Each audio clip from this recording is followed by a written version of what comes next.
It's spring on the shoot here in England, not that you'd know it from the weather, and we're going to do a tour of everything that will be happening over the next few months to get ready for a driven day shooting. This is an example of a pheasant pen. This fencing goes on for nearly 1,000 metres round the outside to create a fully enclosed pen to release the poults in. This wire stops foxes from climbing over the top, and on the bottom we have electric fencing to stop them from going underneath. We have a turnout on the mesh which stops the foxes also from digging underneath and getting into the pen. And further along you'll see our re-entry funnels where the birds can come and go freely without being followed by foxes. Depending on the shoot, around July time the birds will be released into here. They come in as poults at around 6 to 7 weeks and they enter this sanctuary, the pheasant pen. In the pheasant pen they'll be provided with food and water and they will be away from all predators. The gamekeeper will be checking on them regularly throughout the day. They get hefted to this area during a period of a week or so before they learn to flutter out and they come back in through the re-entry systems. This will be home for these birds for many, many months to come.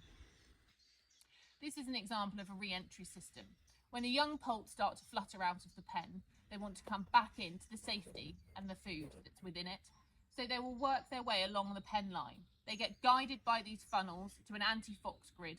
This stops the predator from following them back into the pen. The 2 strands of electric fence don't affect the birds, but stop predators from following them as well.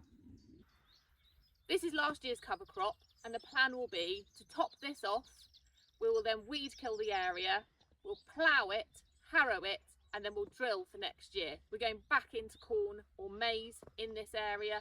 This runs all the way up round the corner here with our pen over the bottom and the birds flushing this way. On our shoot, we're a big fan of maize. We use maize for most of our cover crops. There are advantages of maize and it holds the birds extremely well in one area. The disadvantages are that they create rows when they're drilled, and so the birds can run down a row and flush all at the same time. You'll have beaters coming in line and it pushes the birds into one area and they can take off together.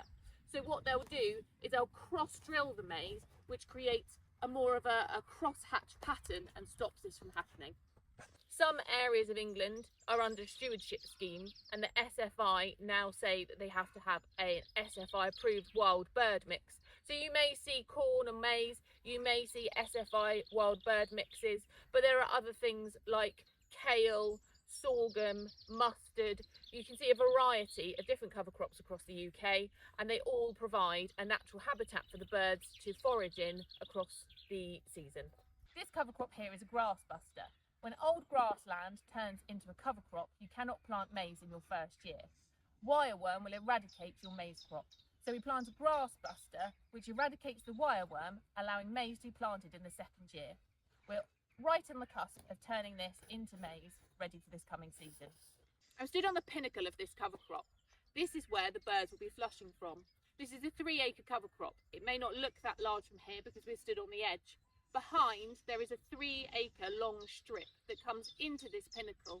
The gamekeeper and the beaters will work the birds into this area ready for flushing. The key to a good driven day is to not flush the birds all at once. There's a real art to making sure that the birds come out slowly and over a longer period of time rather than all together in one heap.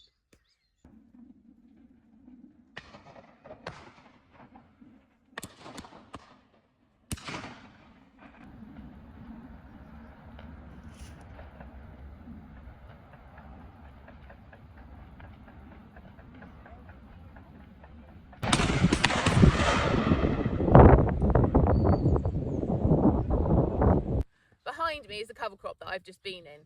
The gamekeeper runs a team of beaters who are a group of people that work together to flush the birds out of a specific point.